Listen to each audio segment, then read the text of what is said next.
Kyle Klingman with Track Wrestling. We are going out to California via Washington. He loves that he is from Washington. It is Jonny Ruggiano. He is the man at Titan Mercury Wrestling Club, and you have transitioned in some different roles. I'm going to let you explain that and what your role was and what your role is now. Yeah. Well, thanks, Kyle. I mean, I'd say we got a lot of important men and women. I'm just happy to be a cog in the machine, Titan Mercury. But I first started off kind of helping out Titan Mercury when Titan Mercury was the host for the World Cups back here in LA. I got to connect with Titan Mercury because I had been a chairman in Spokane back when I lived in Spokane as a chairman for the World Cup. There, jumped in, started helping out Titan Mercury. Was asked to take the role of director of media, marketing, and design, which kind of helped me, run our media. Also, all the special events that we did, from kind of the marketing, advertising position. And then that eventually kind of had me evolve into the role that I'm in now, where I'm the club's director of operations. How do you like this? I mean, Titan Mercury is such a unique club. It's really been innovative. It's advanced the sport in so many ways. When we think about advancing a sport, it just doesn't happen without a lot of efforts. What do you feel like Titan Mercury has done to really be a trendsetter for club wrestling? Well, I think Andy's vision for, looking at things that have longevity, things that are going to go in and establish depth and being really prudent in decisions, right, has been the big part about Titan Mercury. It has grown exponentially, but if you look at the type of service that the club is providing, the message is somewhat long lasting in the idea of creating depth and supporting USA with the goals of accomplishing, winning as many world and Olympic titles as we can, coming home with as much hardware as we can. So, I think the club's standpoint is really a way of enriching and supporting the overall goal for USA. Explain what the club is. So for those coming in and want to know more about it, it's not an actual physical site. Even though you have one, all of these wrestlers are spread throughout the country. How does that work for operations? Yeah, well, for operations, it's a lot of fun. You get we get to work with, the best coaches and wrestlers, on the face of the planet. We have our wrestlers that reach all the way from the East Coast over to the West Coast. And what we do is we provide, support in regards to funding, developmental support in regards to events, kind of our kind of marquee event that we've traditionally done is the World Clubs Cup. Over the last couple of years, that hasn't been able to transpire, but, we participated in Clubs Cup 4 times. We were in the finals 4 times, won it once. And that's a huge developmental tournament. It's just absolutely wonderful. So we work on that. We look at, really what's best for the athletes and the programs that we're connected with and how we can kind of serve them. So when you see a wrestler and it's, say, Hawkeye Wrestling Club and Titan Mercury Wrestling Club, how does that work operationally from your end? Are they in both clubs? Is this kind of becoming like a NASCAR where you're on multiple teams? How does that work? Yeah, I think that's there's some correlations, right? There's some correlations to that. We have some major national level clubs, right? Clubs that serve the nation, a wide array of athletes across the board. And really, the main ones that come to mind, to pinpoint freestyle, I'd hate to leave out anybody. But, the main ones that would come to mind would be Sunkist Kids, New York Athletic Club, and Titan Mercury. But then when you look at other types of clubs, right? WCAP obviously tied in with our military, through Army, and then there's other clubs that also kind of do the same thing, Storm and a few others. When you look at that, it's, the wrestlers have a home base in which they connect with. They have a home base where they're getting their training. Their program is being ran through that. And we come in and we provide the support that we can from a national club standpoint, to get them to, the events that they need to be.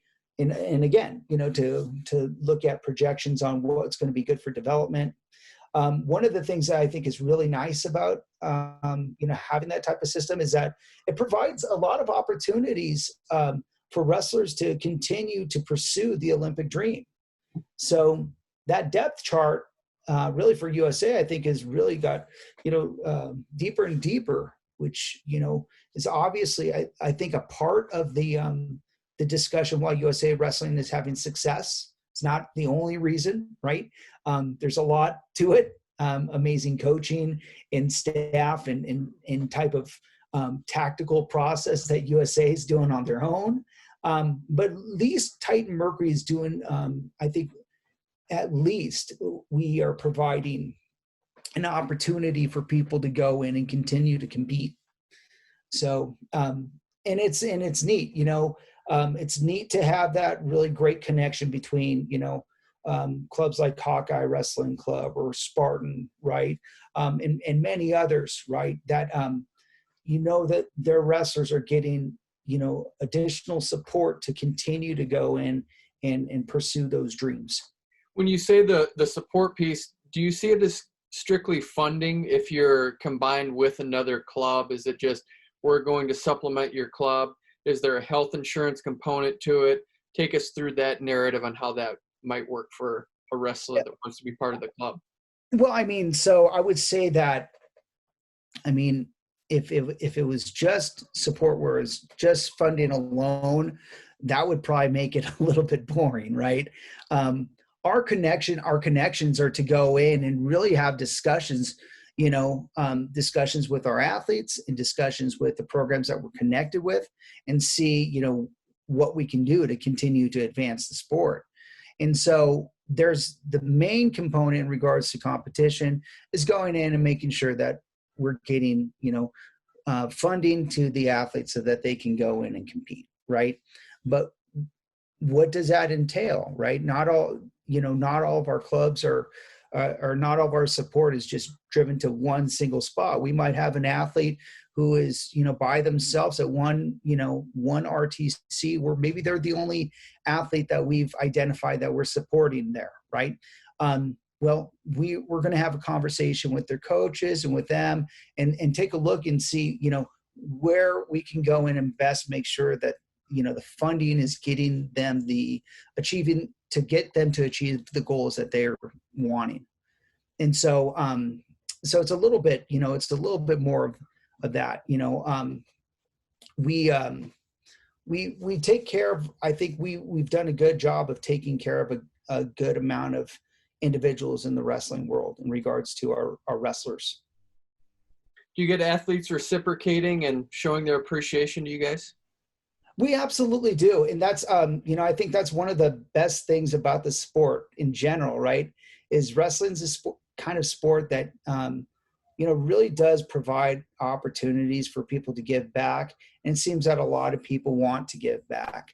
I found that our wrestlers and our coaches are extremely appreciative of what, Andy and Titan Mercury have given, to the sport.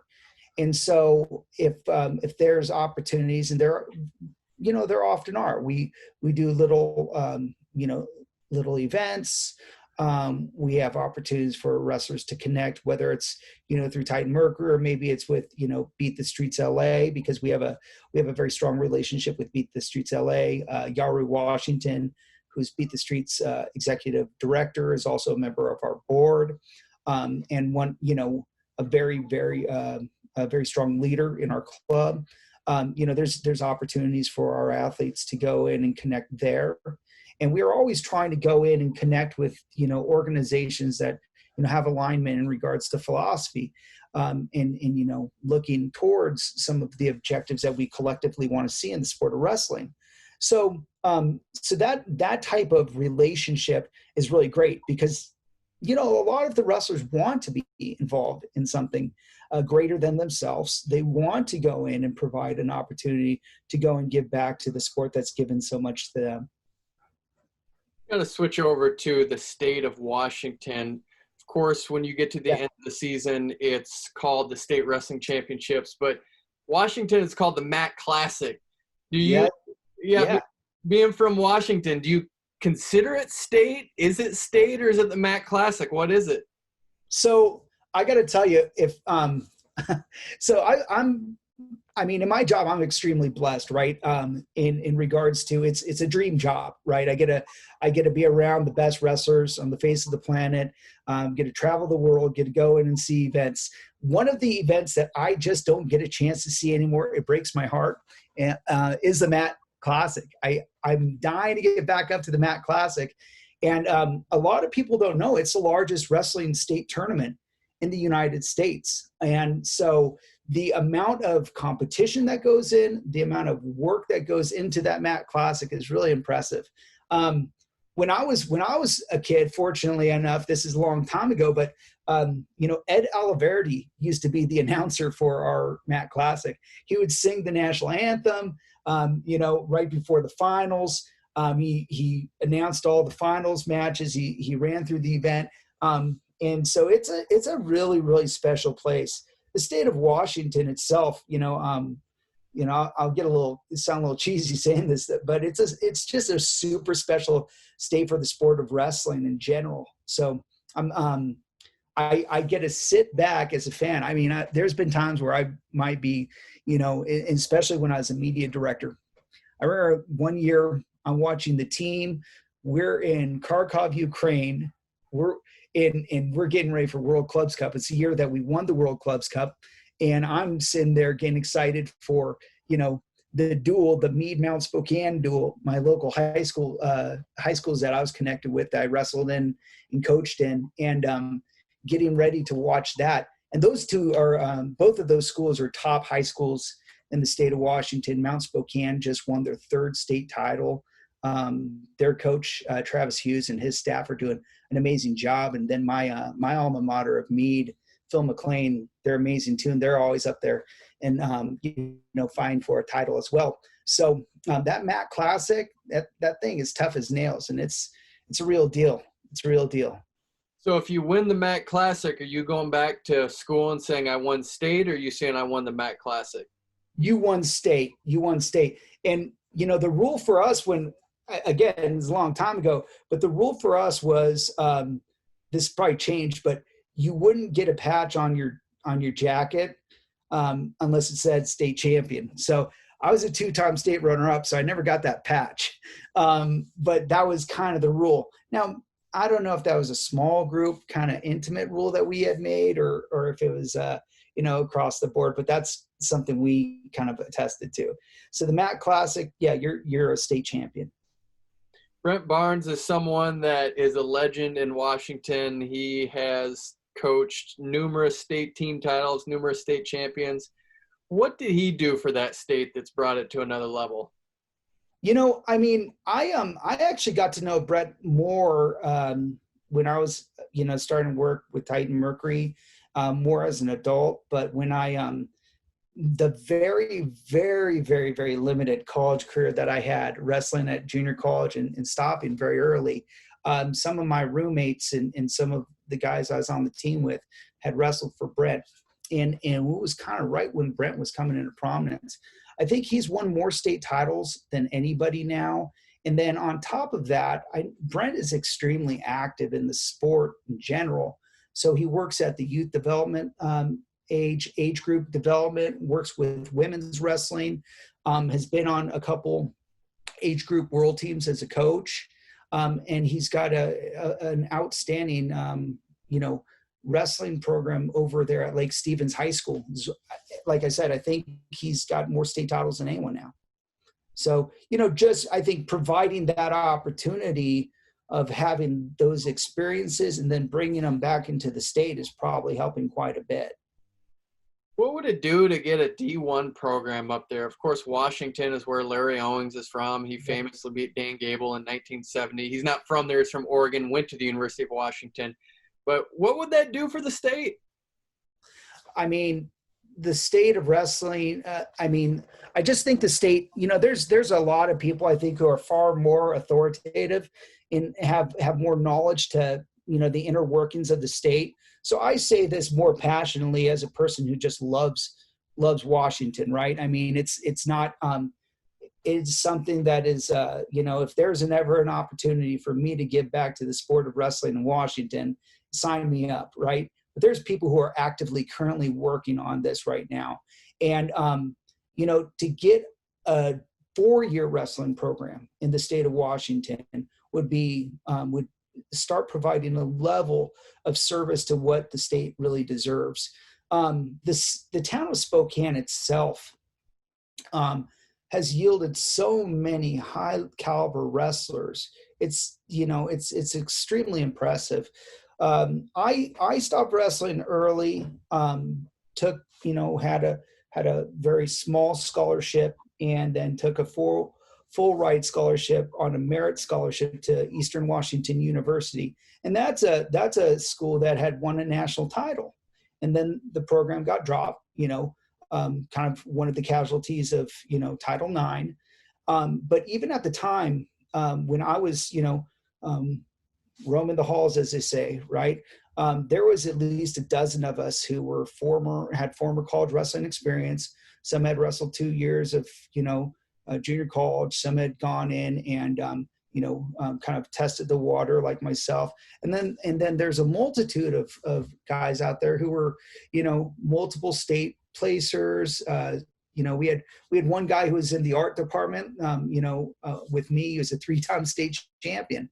And you look at that and you say, well, it'd be really wonderful for them to have a home somewhere where they can go and have the opportunity to test their skill set. Guys up in Washington are gritty. They're gritty. They're tough. I had experienced wrestlers with good work ethic. And I think that there's a lot of versatility in programs now where you're getting a good amount of exposure for those wrestlers.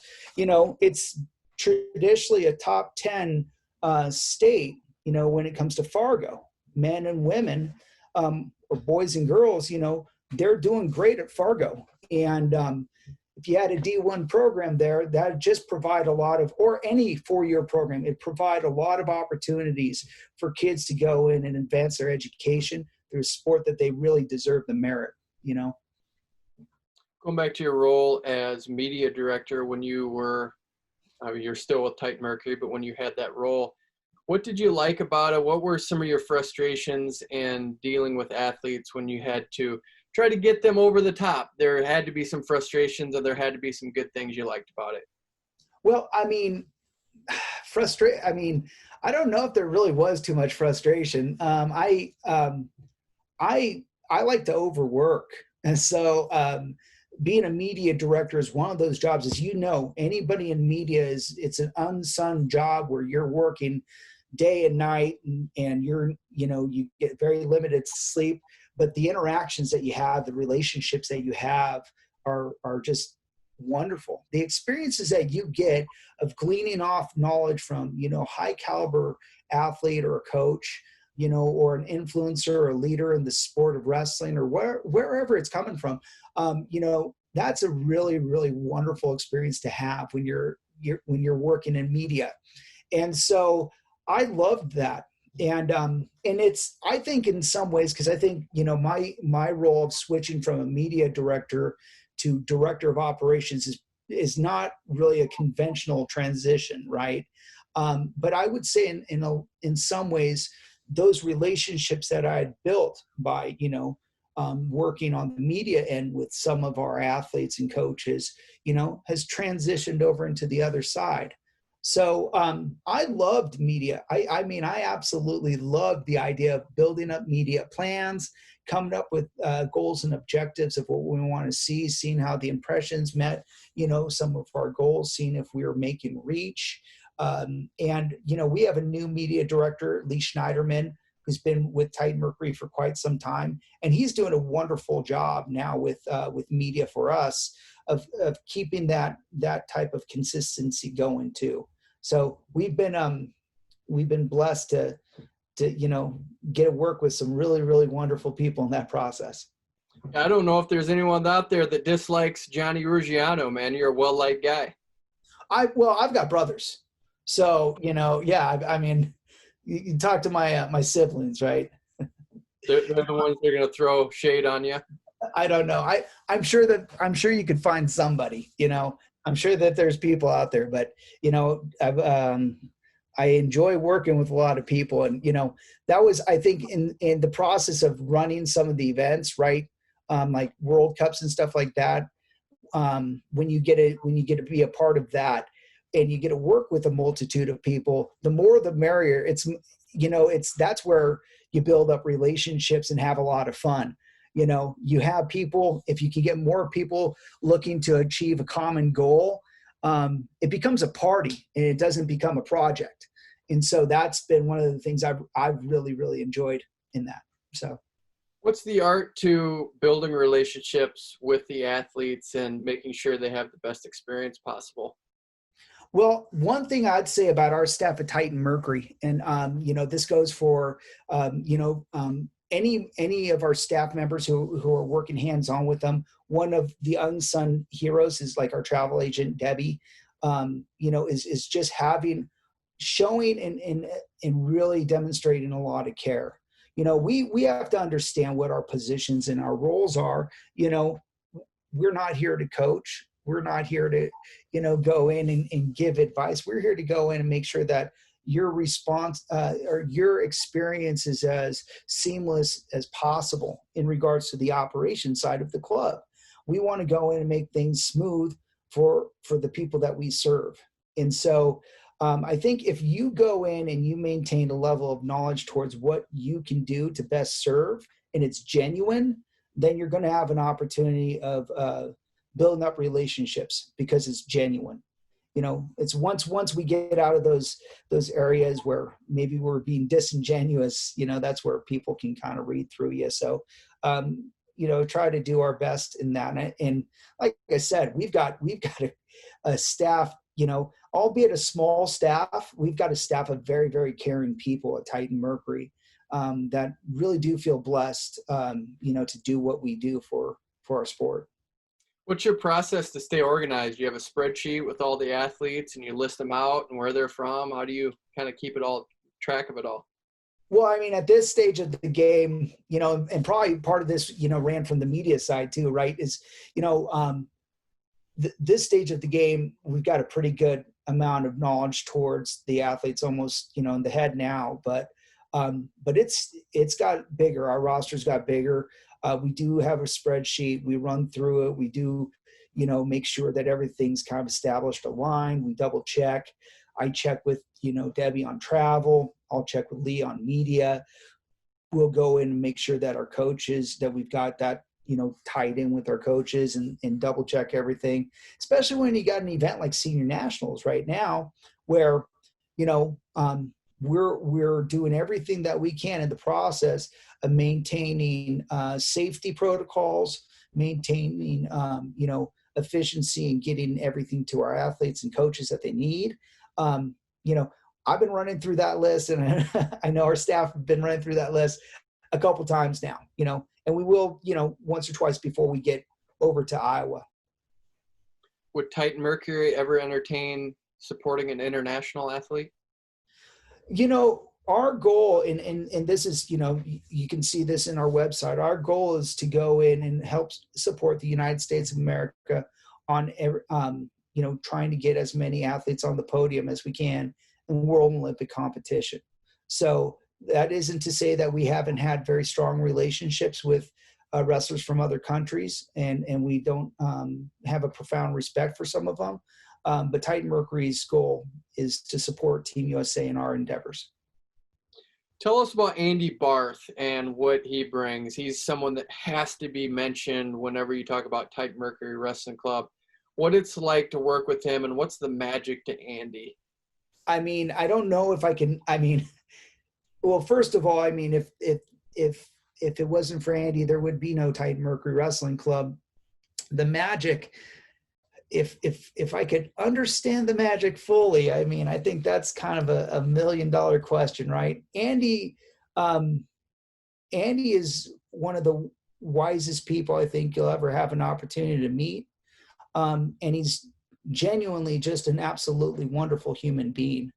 Having an opportunity to kind of serve him, I've had just a great opportunity of picking up a vast amount of knowledge on, you know, really the process of going in and being prudent on your decisions. You know, having, I always like to be a tactical person and look at, longevity and how we can continue to, make the best decisions. But no one understands that better than Andy. And his amount of care for the communities that he serves is just unbelievable. We're extremely fortunate in the sport of wrestling for Andy's support. But he's always constantly looking to see how he can help things get better. The mantra for the club is stay hungry for more. That's a quote from Andy. And it's something I think we all subscribe to and believe in. We can always continue to get better. We saw USA win a title in 2017. Those who were fortunate enough to be there got the opportunity to experience the joy and the zeal and the amount of work and dedication, and knowing that that was a lot of people putting forth that work. Well, we got to continue to go in and see what we can do to help replicate that and get it stronger and stronger. And so from a club standpoint, where we have our, opportunity to go do that, I think that's something that, when you have a leader like Andy Barth, it's very easy to be passionate and excited about, waking up every day and wanting to go in and work towards those goals. Let's close out with this. Let's just say hypothetically at the U.S. Nationals in Coralville, you show up, your head is big bald with no beard. Do you think anyone would recognize you? If they didn't, that'd be fine with me. Let's just put it that way. So, yeah, I'm actually just, Kyle, I'm in a 6-7 month process of getting ready for No Shave November. Oh, wow. So that's all it is. Yeah. Now the haircut though, hopefully this thing gets cut by the time I haven't had a chance to get a haircut since COVID happened. So it's about time I might have to go in and get creative on my haircut myself.